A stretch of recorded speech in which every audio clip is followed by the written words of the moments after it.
Assalamu alaikum Mago, que la paix soit sur toi, on se retrouve pour une nouvelle vidéo en toute intimité où je vais te livrer pas mal de secrets sur moi. Mon vrai prénom, ce n'est pas Maria. Ils m'ont tout quitté, j'avais plus personne. J'ai 30 piges, plus de 6 000 € de dette. Ça s'est très mal passé. J'ai fini à la rue en fait, tout simplement. Pourquoi tu as fait une story en disant que tu as divorcé de ton mari? Là, il y a un cœur normal, là, il y a le cœur de votre enfant. On n'avait pas une thune.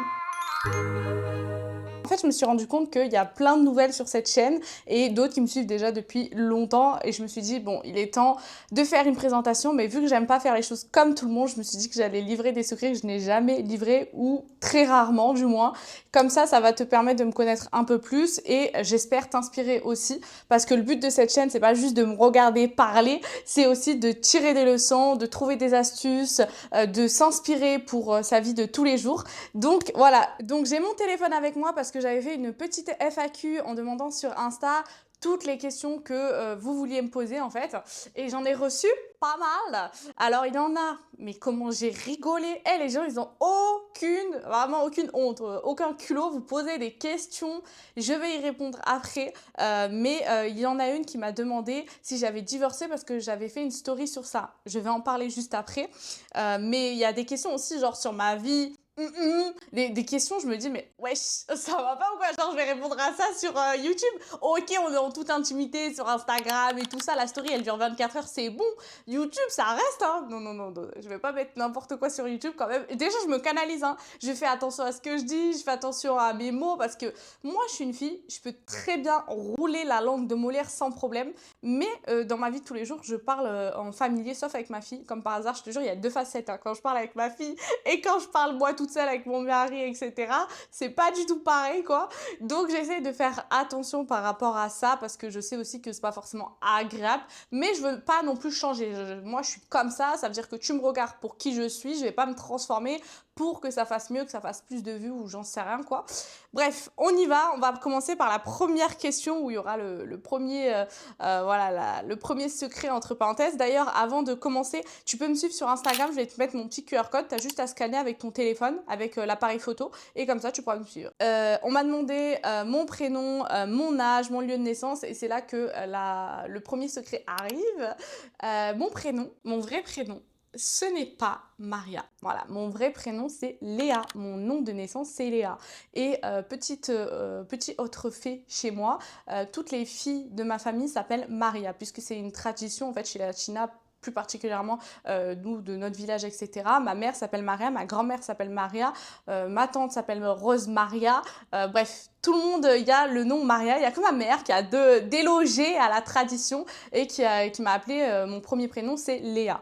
Donc j'ai choisi le prénom Maria pour deux choses. Quand j'ai commencé sur les réseaux sociaux, en fait j'étais en anonyme. Certaines le savent, mais voilà, je suis convertie. Donc je parlais en fait de ma vie de convertie et de ma famille qui est chrétienne, etc. Et je savais que si jamais ma famille elle tombait sur mes posts, ils allaient tomber dans les pommes. Donc en fait, je suis venue en anonyme pour vraiment vider mon cœur et pour échanger avec plein de nanas qui, comme moi, traversaient cette épreuve-là, ou alors d'autres sœurs qui pouvaient m'aider parce que je vais en parler après, mais à l'époque, j'ai tout quitté pour mon mariage, pour mon mari, que ce soit mes amis, les gens que je connaissais, etc. J'ai absolument tout quitté. J'avais plus personne dans mon entourage, sauf ma belle famille. Donc, on va en parler après. Je m'appelle Léa. Je suis née à Carpentras, dans le sud. Donc, c'est vers Avignon, si vous connaissez. Dites-moi s'il y en a qui sont du sud, d'ailleurs, de Avignon ou Carpentras. Donc, mes origines, du côté de ma maman, donc on est des latinas, et du côté de mon père, qui est mon géniteur, puisque je ne l'appelle pas père étant donné que je ne le connais pas. De ce que j'ai compris, c'est russe et italien. Mais je n'ai vraiment aucune affinité avec ces origines-là parce que je ne les connais pas. Voilà, personne ne m'a rien enseigné sur ces origines-là, sur ces pays-là. Je suis allée en vacances, j'y suis déjà allée, mais en tout cas, je ne sais pas d'où je viens, de quel village, de quelle ville. J'ai aucune info par rapport à ça. On m'a demandé mon âge. J'ai 28 ans. 28 ans, vous savez quand on dit fais attention, les 10 années entre 20 et 30 ans, elles passent trop vite et tout, on les voit pas passer. Je vous jure, à l'époque, je disais, oh non, j'ai trop hâte d'avoir 20 ans, trop hâte d'avoir la libertad et tout. Eh, je vous jure, je sais pas quand elles sont passées, mais les 9 ans là, enfin, oui, j'ai 28 ans, mais je vais avoir 29 ans. Je sais pas quand elles sont passées. Genre, je me dis, tu sais, à l'époque, je me disais, ouais, les gens qui ont 30 ans et tout, ils sont quand même, ils commencent à être vieux. Vraiment, la meuf, j'avais 18 ans, tu vois, je me disais ça. Et là, aujourd'hui, j'ai la l'âge de 30 ans, je me dis, j'ai 30 piges! Mais comment, tu vois? Genre, je me dis, c'est abusé quand même, c'est passé trop rapidement. Donc voilà, et par rapport à mon lieu de naissance, j'en ai pas trop parlé, mais pour vous resituer par rapport à ma famille, donc il faut savoir que, on va reprendre du début, ma mère est tombée enceinte de moi très jeune. Voilà, elle est tombée enceinte de moi très jeune et elle fréquentait un homme qui était mon géniteur, qui faisait des choses pas très... comment on va dire ça sans que la vidéo elle soit bannie? Qui travaillait dans la farine, voilà, qui faisait beaucoup de farine, beaucoup de, voilà, de ce genre de choses. Et elle est tombée enceinte de lui, donc jeune. Et en fait, lui, quand il l'a su, il a dit que ma mère c'était pas son enfant, que c'était une fille de joie, voilà, et que du coup, c'était l'enfant de quelqu'un d'autre. Donc, il a en fait tout simplement tège ma mère, voilà, on va dire les termes. Et ma mère, donc, l'a dit très tard à ma grand-mère. Ma grand-mère m'a raconté vraiment que genre elle est partie en vacances dans un village et tout ça en Espagne. Et donc, enfin, pas loin de chez nous en Espagne et tout. Et elle m'a dit quand elle est revenue, ma mère elle avait un bide. Genre, elle lui a pas dit, genre, elle s'est présentée devant ma mère avec un bide. Ma grand-mère, elle a fait tomber dans les pommes, en fait, tu vois. Et elle était à 6 mois, je crois, 6 ou 7 mois quand elle l'a dit à ma grand-mère. Et il faut savoir que du coup, ben, forcément, ma grand-mère a pas super bien réagi, mais franchement, ça allait. De toute façon, l'enfant était là, qu'est-ce que tu voulais faire? T'allais pas lui arracher du ventre, hein. Donc, surtout que chez nous, comme j'ai dit, c'est une famille chrétienne. Donc, c'est très, très strict. Et c'est quelque chose qu'elle a vu d'un très très très mauvais œil, bien évidemment, puisque bah, c'était un homme comme ça, qu'elle n'était pas mariée, etc. Et ma mère, en fait, a fait une espèce de déni, elle a accouché de moi. C'est ma grand-mère qui m'a sortie, Mamita.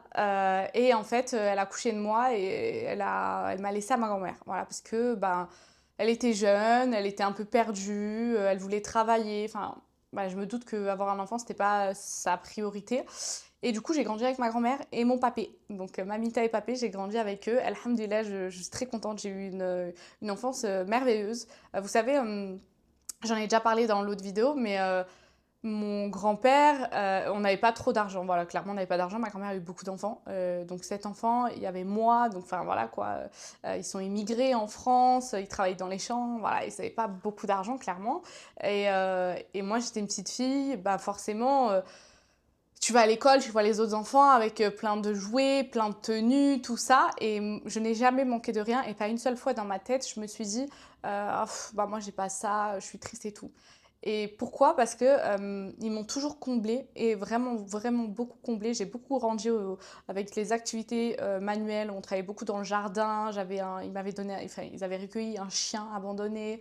Mon grand-père plantait beaucoup d'arbres, etc. Donc on s'amusait souvent à faire les récoltes de cerisiers, de figuiers. Petite anecdote que vous ne savez pas encore, un petit secret.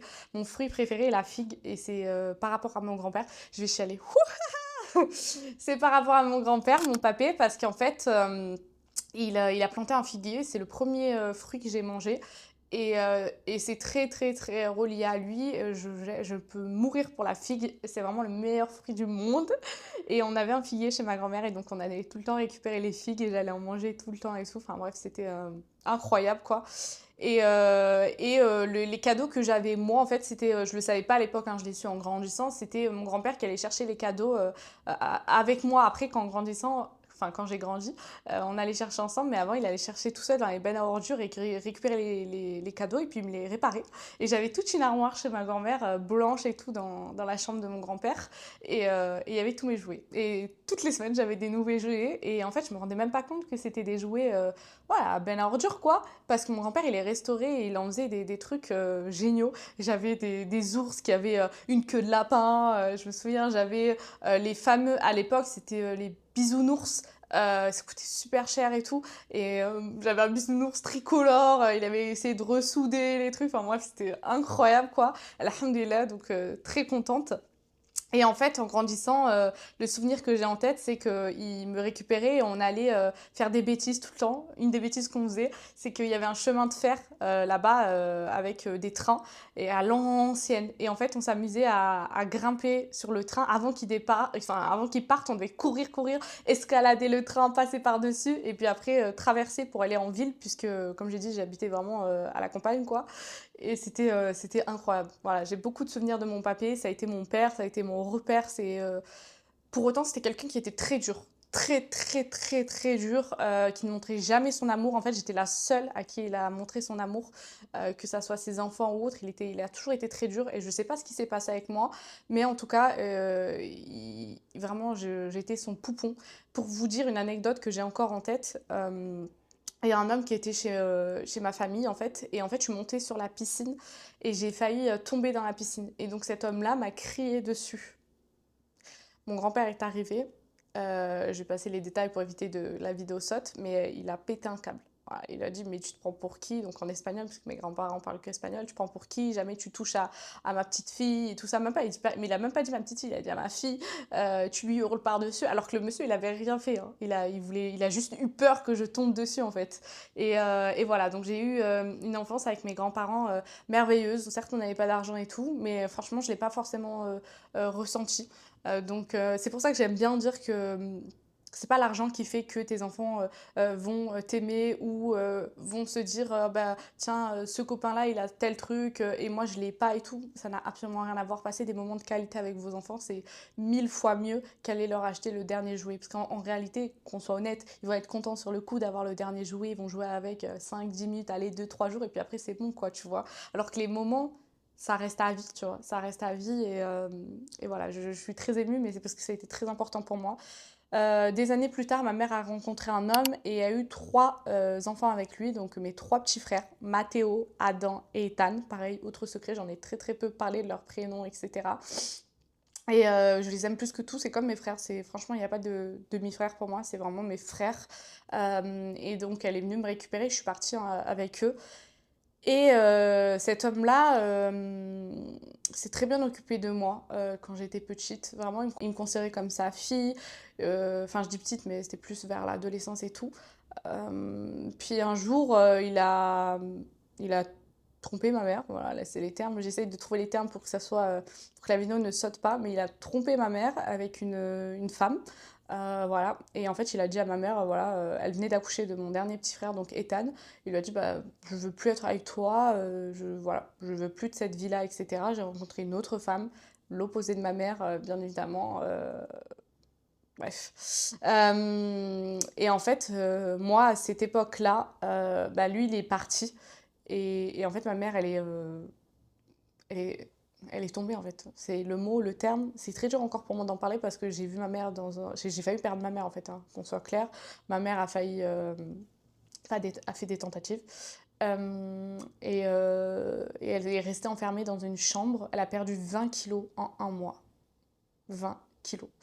Elle ne se nourrissait plus, elle était allongée dans un lit et moi j'avais 16 ans à l'époque, même pas, ouais, 15 ans et demi, 16 ans. Et il y avait mes trois petits frères, donc moi j'étais censée aller à l'école, donc j'emmenais mes petits frères, j'allais à l'école, enfin j'ai essayé, à côté j'ai travaillé, j'ai fait du black parce qu'il y a eu des dettes qu'il fallait rembourser.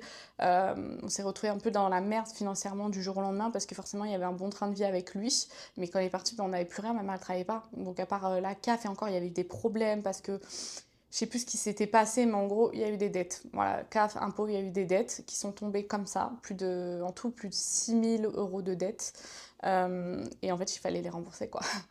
Il fallait les rembourser. Et mes petits frères, bah, fallait pas qu'ils se rendent compte, mais ils se demandaient où était papa, quoi, forcément.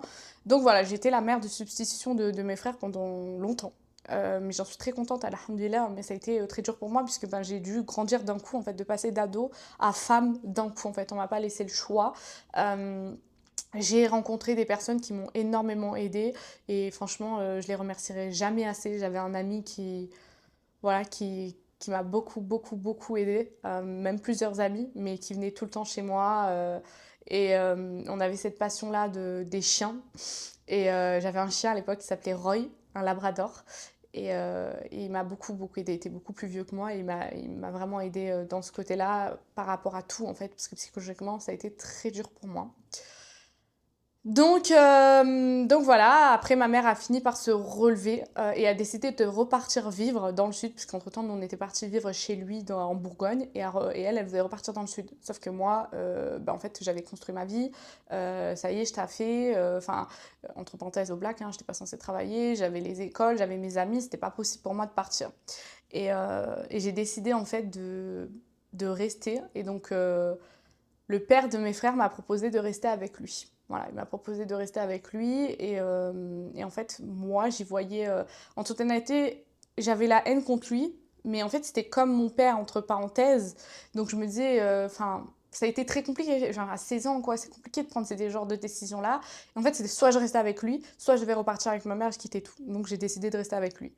Sauf qu'au final, ça s'est très mal passé avec sa femme et ses enfants. Ils m'ont fait la misère, clairement, ils m'ont fait la misère. Moi, j'étais vraiment rebelle parce que j'étais en colère. Voilà, je fuguais le soir. Vraiment, j'ai fait des conneries, tu vois. Moi, j'ai pas peur d'assumer le fait que j'ai fait des conneries, tu vois. J'en ai vraiment fait. Mais ça a été... Enfin, on m'a rejeté, en fait. Vu que j'étais la fille de ma mère, on m'a rejeté. Lui et a changé. Du jour au lendemain, il a changé. Il est devenu une autre personne. Vraiment, je vous jure, c'est pour moi, c'était un nouvel homme, en fait. Genre une nouvelle personne que je ne connaissais pas. Jusqu'à sa propre famille qui, du coup, est toujours ma famille. Parce que, voilà, j'ai quand même grandi avec eux et tout ça. Ben, que ce soit son frère, sa sœur, etc. Et ils lui ont tourné le dos, tout le monde lui a tourné le dos, tout le monde lui a dit que mais t'as pété un câble en fait à rejeter ta fille, ta famille, comment t'as agi, etc. Soit que tu sois avec une autre femme parce que t'aimes plus ton ex-femme et tout, ok. Mais enfin, délaisser tes enfants, ta famille et tout, enfin, ça va pas quoi. Et donc, bref, il y a eu beaucoup, beaucoup d'histoires et ben, j'ai fini à la rue en fait, tout simplement. J'ai fini à la rue, j'ai rencontré d'autres personnes qui m'ont hébergée, avec qui j'ai été, qui m'ont beaucoup aidée. J'étais un peu à droite à gauche, chez des amis, chez des copines, etc. Et j'ai commencé des CAP. Enfin bref, en fait, je taffais vraiment un peu à droite à gauche. Il me fallait de l'argent, en fait, qu'on soit clair, il me fallait de l'argent. Donc, j'ai tout arrêté. J'ai arrêté l'école, je suis allée travailler, j'ai fait des bars, j'ai fait serveuse, j'ai fait vendeuse, j'ai fait tous les métiers de mes femmes de ménage, j'ai fait tous les métiers possibles. Ça m'a permis de renflouer vraiment ma caisse, quoi, clairement. Et ma mère, ma famille, plus personne ne m'a parlé pendant 1 an et demi. Donc, je me retrouve à la rue, plus personne ne me parle pendant un an et demi, je n'ai plus de famille, j'ai plus personne. Parce que j'ai fait le choix de rester là-bas, entre parenthèses, et ma mère l'a très mal vécu. Pour elle, voilà, et je l'entends totalement en tant que maman, elle a cru que c'était une trahison, alors qu'en réalité, moi, je voulais juste, en fait, je voulais pas quitter ma vie. En fait, on m'a forcé à devenir femme. Tu peux pas me forcer à devenir femme, et puis après, d'un coup, redevenir enfant, où je dois écouter tous tes faits et gestes, c'est pas possible, en fait. Et, euh, et donc, entre-temps, bon, les années sont passées, et j'ai fini par trouver un travail auprès des réfugiés. Voilà, j'ai repris un peu les études, tout ça, et donc, en fait, j'ai fini par être éducatrice avec les réfugiés. Alhamdoulilah, ça a été un travail incroyable pour moi, que j'ai énormément aimé. Vraiment, plus fort que tout. On en parlera après, mais ça m'a révélée. Et c'est d'ailleurs là que j'ai rencontré mon mari. On en parlera un peu après. Mais voilà, par rapport à ma famille, j'ai eu beaucoup d'épreuves dans ma vie, alhamdoulilah, mais j'estime que j'aurais pu avoir pire, qu'il y a pire que moi et que ces épreuves m'ont apporté. Si je devais recommencer ma vie en sachant tout ce qui va arriver, j'aurais recommencé. Malgré il y a un truc qui m'a marqué quand j'avais plus de maison, que j'avais plus rien, c'est que j'avais dû choisir entre un paquet de pâtes et un paquet de couches hygiéniques. Et je vous jure, quand j'y pense aujourd'hui, je me dis, mais c'est tellement cher les couches hygiéniques, genre les serviettes hygiéniques. C'est pour ça que je mets que des culottes maintenant. C'est la révolution. Bon, déjà, outre tous les trucs toxiques et tout, mais c'est la révolution, tu vois. Bref, j'étais en train de penser à ça. Donc voilà, par rapport à ma famille, il y a encore eu plein d'autres choses, mais je pense que j'y reviendrai parce qu'il y a plein de questions par rapport à ça. On m'a demandé depuis quand je suis convertie. Alors, je suis convertie depuis très longtemps. 13-14 ans, un truc comme ça. Je vais faire une story time sur ma conversion parce qu'on me l'a beaucoup demandé. Et je pense que ça peut aider énormément de personnes. Donc, il n'y a eu ni homme ni autre personne, entre parenthèses. C'est juste ce que j'ai vu, ce que j'ai ressenti, en sachant que j'ai grandi dans une famille chrétienne, comme je l'ai dit. Donc j'allais au catéchisme, baptême, tout ce que tu veux, vraiment chrétienne à 100%. Mais voilà, j'ai toujours su dans mon cœur que c'était pas la vraie religion à mes yeux, parce que il y avait quelque chose en moi qui fait que je le savais. Je vous jure, à chaque fois que j'allais à l'église, à chaque fois que je faisais des trucs de catéchisme, je savais en fait, au fond de moi, il y avait un truc qui savait. Je sais pas comment le dire, mais il y avait ce truc-là, quoi. Est-ce que tu es mariée? Est-ce que tu as des enfants? Alors oui, je suis mariée depuis 8 ans, alhamdoulilah, enfin bientôt 8 ans, pardon. Et j'ai 3 enfants, dont 2 vivants, alhamdoulilah. Donc j'ai 2 petites filles et j'ai eu un petit garçon. On m'a dit, ton mari est de quelle origine? Alors mon mari est algérien, de Biskra. Donc voilà, et il est aussi tunisien d'ailleurs. Qu'est-ce qui s'est passé? Pourquoi tu as fait une story en disant que tu as divorcé de ton mari? Alors, je ne sais pas où vous avez vu ça, mais je n'ai jamais fait de story en disant... Genre, moi, j'ai fait une story en disant j'ai divorcé de mon mari. Genre, enfin, je sais pas, j'ai trouvé ça super spécial. Je n'ai jamais fait ça, donc je sais pas. En plus, j'ai reçu 2 fois cette question-là, donc je sais pas s'il y a quelqu'un qui m'a confondu, enfin, si vous m'avez confondu avec quelqu'un, mais en tout cas, je n'ai jamais fait ce genre de story. Je n'ai jamais divorcé avec mon mari, alhamdoulilah, qu'Allah nous en préserve. Amin. Donc, c'est pas du tout moi. On m'a dit qu'est-ce qui t'a le plus transformé intérieurement? Le décès de mon fils.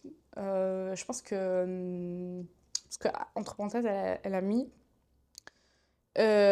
désolée, c'est encore un peu compliqué. Quelle est ta plus grande peur? Et pour moi, c'est 2 questions qui vont ensemble.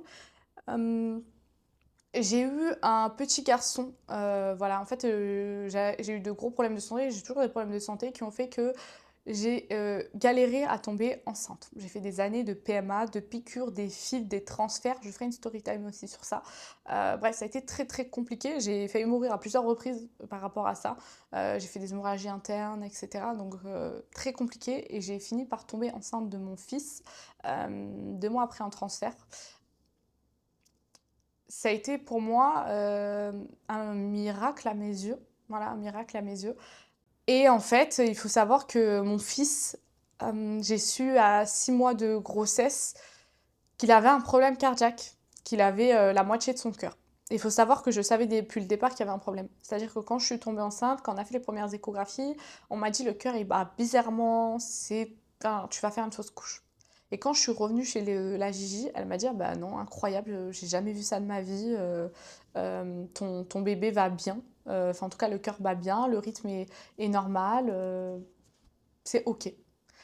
Et je savais à partir de ce moment-là qu'il allait avoir un problème. Mais j'ai fermé les yeux parce que c'était tellement un truc de ouf pour moi que voilà. Et en fait, à 6 mois de grossesse, je suis allée faire ma T2 avec ma sage-femme que j'aime énormément.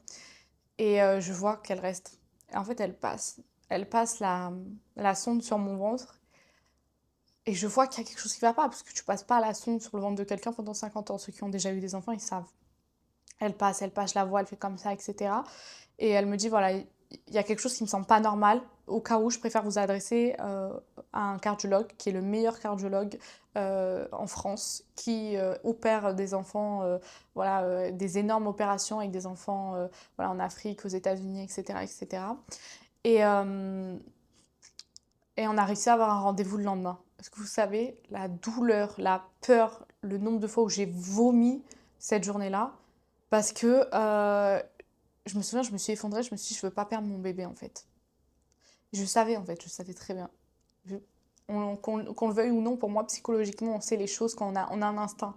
Et le lendemain, je suis allée voir donc le cardiologue qui m'a, lui, a pas pris de pincette, hein. Lui, et alors il n'a pas été froid ou quoi, mais il n'a pas voulu me faire de faux espoirs. Il m'a dit voilà, il m'a dit là il y a un cœur normal, là il y a le cœur de votre enfant. Cœur normal, il y avait 2 parts. Cœur de mon enfant, il y avait une part. Je l'ai compris directement qu'il y avait un problème. Et de là, donc, il m'a expliqué tout ce qui allait se passer, la chance de survie qui est minime, et si survie, ça sera pas longtemps, peut-être jusqu'à 10 ans, avec des opérations au cœur, etc. Et pour moi, je me suis dit, enfin, avec mon mari, c'était impossible de. Parce que la solution qu'ils nous ont proposée, c'était de faire une injection pour le tuer dans mon ventre et d'accoucher. Donc, moi, c'était impossible de faire ça. tout simplement, ce qui est logique. J'ai dit qu'Allah, là. J'ai dit, donc je n'ai pas dit ça au médecin, bien évidemment, mais je lui ai dit, ouais, je le garde et on verra à la naissance, on va faire une opération, ça va bien se passer. Enfin, j'étais dans le déni. On vous dit que vous allez perdre votre enfant. Enfin, tu y crois jusqu'au bout, en fait. Et donc, je suis allée, donc tout simplement, euh, jusqu'au bout de ma grossesse avec de nombreux examens. Et en fait, j'ai accouché de mon petit bébé, alhamdoulilah. Et ils m'ont dit que c'était plus grave que prévu, qu'il y a des choses qu'ils n'avaient pas vues dans le ventre, en fait, tout simplement. Et donc, en fait, ils devaient l'opérer tout de suite, donc le lendemain. Donc voilà, j'en parlerai, je pense, dans une autre vidéo quand ça ira mieux, parce que c'est encore compliqué pour moi d'en parler à voix haute comme ça. Mais ils ont fait l'opération et en fait, quand j'ai donné mon bébé, je savais qu'il allait mourir. Quand j'ai donné mon bébé au médecin, je le savais. Je l'ai senti dans mon cœur. Ismaïl, il allait partir, je le savais déjà. Et j'ai pas pu le donner en fait. Et je l'ai donné en fait à mon mari qui l'a donné au médecin. Parce que j'arrêtais pas de le reprendre en fait, je voulais pas. Et effectivement, mon fils est décédé lors de son opération. Donc j'ai un petit garçon qui est enterré.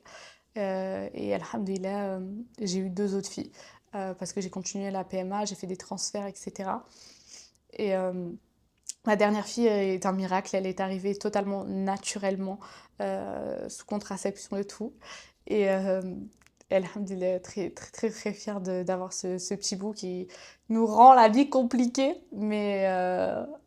Mais voilà, je suis très contente. Donc j'ai 2 petites filles qui sont baby Alma, qui a 3 ans. Parce que du coup, je suis tombée enceinte de ma fille Alma 3 ou 4 mois après. Enfin, je suis tombée enceinte, j'ai fait un transfert. Et donc j'ai eu ma fille Alma 3 ou 4 mois après le décès de mon fils. Et ma fille Alma est née à quelques jours d'intervalle du décès de mon fils.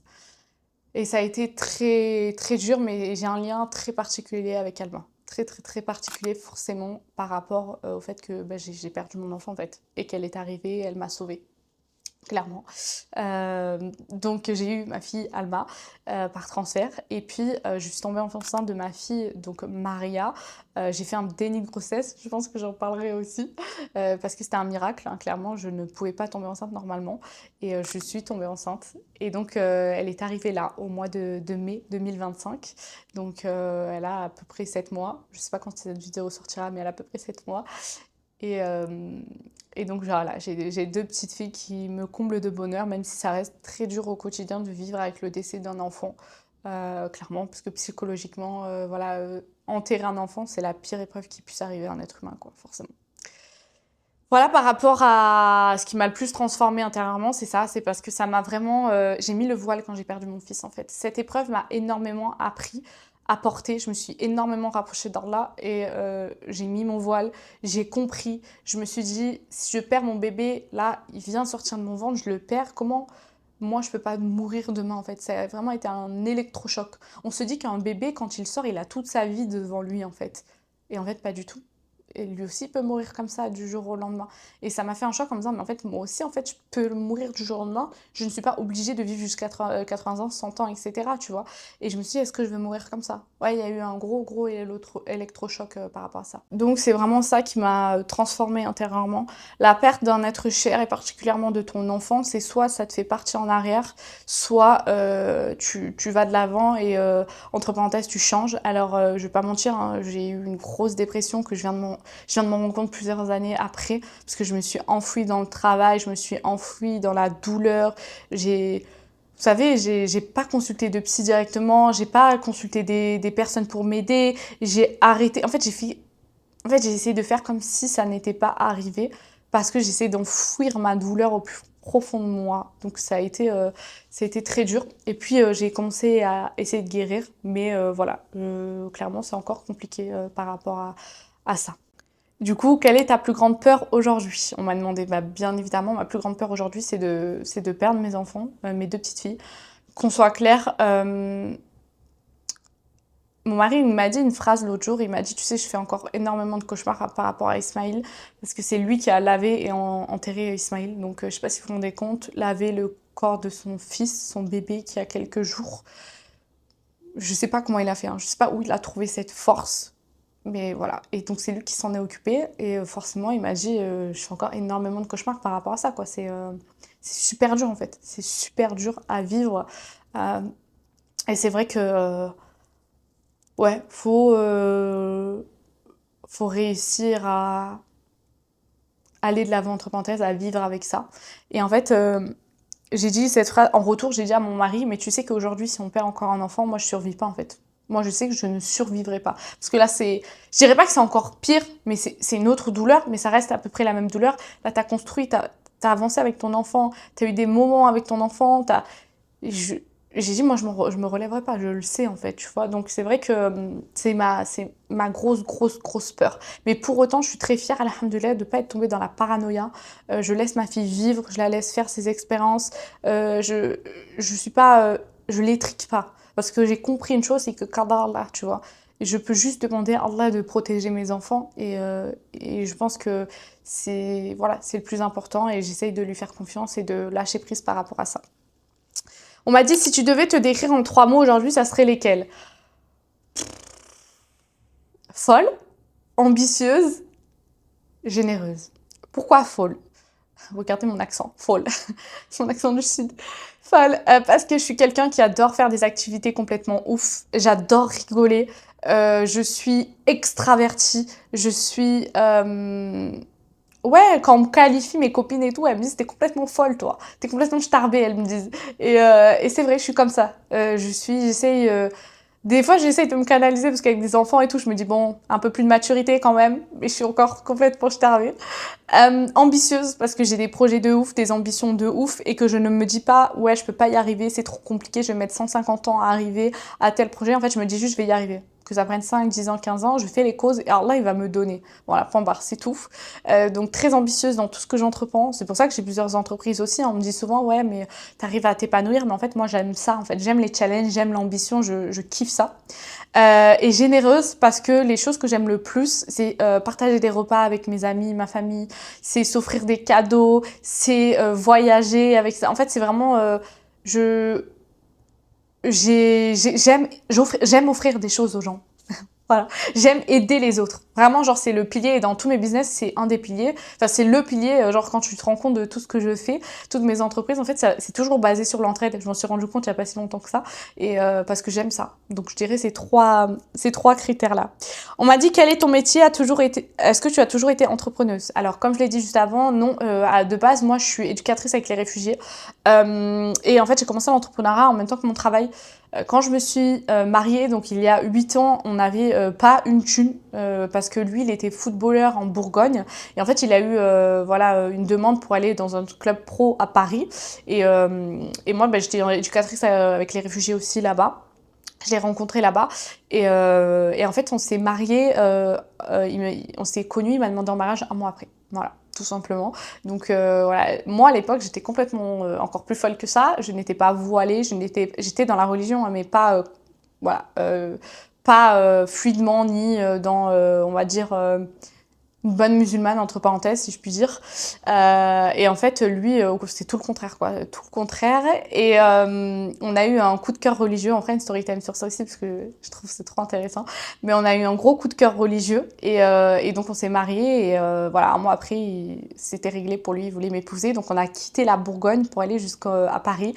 Donc comme on sait, quand on quitte son travail à l'époque, il n'y a pas de chômage, il n'y a pas d'aide, rien du tout, donc j'ai quitté mon travail d'éducatrice. À l'époque j'aidais encore beaucoup ma mère financièrement. Donc bah, ça a été compliqué pour moi. Et mon mari a prêté de l'argent à droite, à gauche, parce que lui aussi, team généreux, c'est jusqu'à pas possible. Et en fait, il était footballeur, mais sauf qu'on le payait pas. Il y a eu beaucoup de problèmes. Franchement, le monde du foot, si vous avez des maris dans le foot vous-même, vous savez, c'est un truc de ouf. Et donc, il a pris un deuxième taf. Il avait 2 tafs. Il a bossé à la Poste, il a bossé en tant que coursier Amazon aussi le soir. Et moi, j'ai réussi à trouver un travail à Paris. Donc, on vivait chez sa mère. Les 2 premières années, on avait vécu chez sa mère dans une petite chambre de 9 ou 11 mètres carrés, je me souviens plus. Alhamdoulilah, ça s'est très bien passé. J'aime énormément ma belle-mère. On a vécu avec mon beau-frère, avec ses enfants. Ça s'est très bien passé. On rigolait beaucoup. Mais c'est vrai que ça a été aussi dur parce que bah, forcément, tu viens de te marier et tout. Tu as envie d'avoir de l'intimité, tu as envie d'être avec ton mari. Mais on a n'avait pas une thune. On n'avait pas une thune, donc il y a un moment donné, il fallait qu'on bosse. Donc moi, je bossais la journée de 8h à 19h, 20h. Et le soir, je bossais sur nos entreprises, en fait. Mon mari, lui, c'était le contraire. Il allait bosser, le matin, il avait le foot, l'après-midi, il avait la poste, et le soir, il avait Amazon. Et des fois, on se voyait le week-end pour essayer de bosser sur ça. Donc, pas du tout. À la base, j'étais salariée, et quand j'ai lancé mes premières entreprises, on était salariés. Donc, ça a été très dur parce que j'étais en PMA, je travaillais, enfin... Ça a été super dur, mais alhamdoulilah, je me suis accrochée et aujourd'hui, on a plusieurs sociétés qui marchent très bien, alhamdoulilah, donc je suis très heureuse de ça parce que vraiment, ça n'a pas été facile. Vous savez, faut pas croire les gens qui vous vendent sur les réseaux l'entrepreneuriat, c'est facile, viens, suis ma formation et dans un mois, tu fais 10 000 euros, ça marche pas du tout comme ça, c'est très compliqué l'entrepreneuriat. Mais le chemin, vraiment, ça vaut le coup. Parce que regardez où j'en suis aujourd'hui. Je vis en Malaisie, alhamdoulilah, avec mes enfants.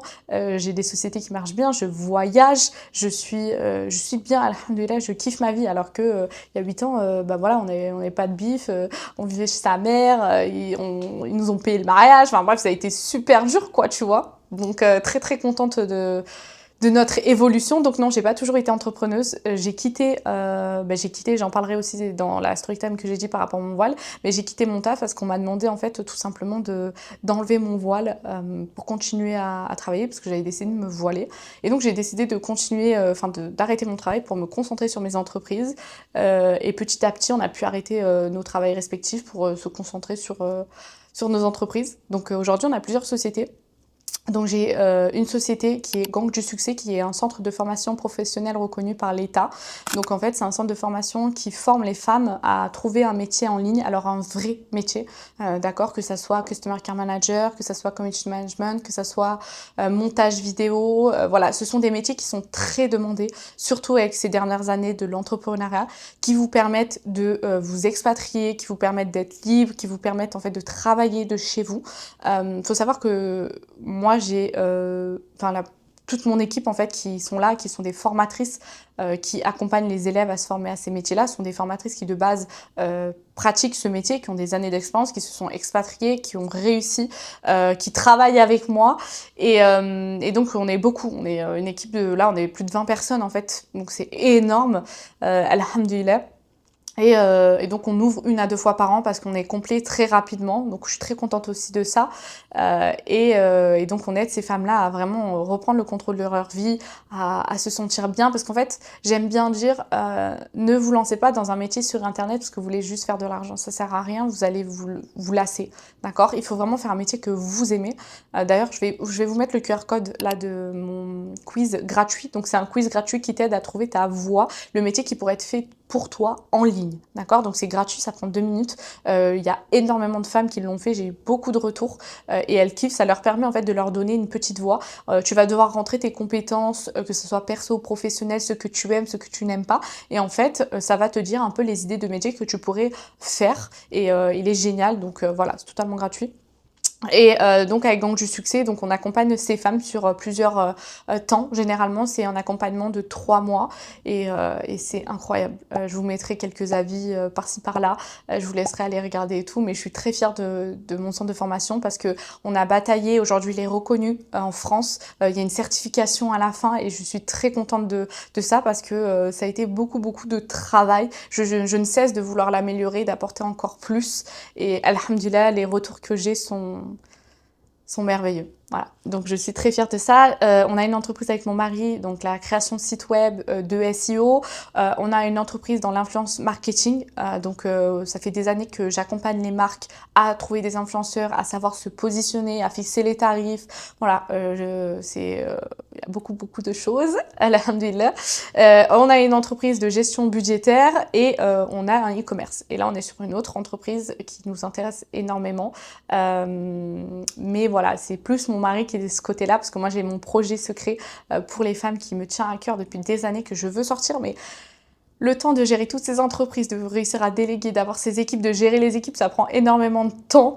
Et je travaille déjà du lundi au vendredi de 8h à 17h, donc j'essaie de ralentir la cadence un peu là, ça serait bien.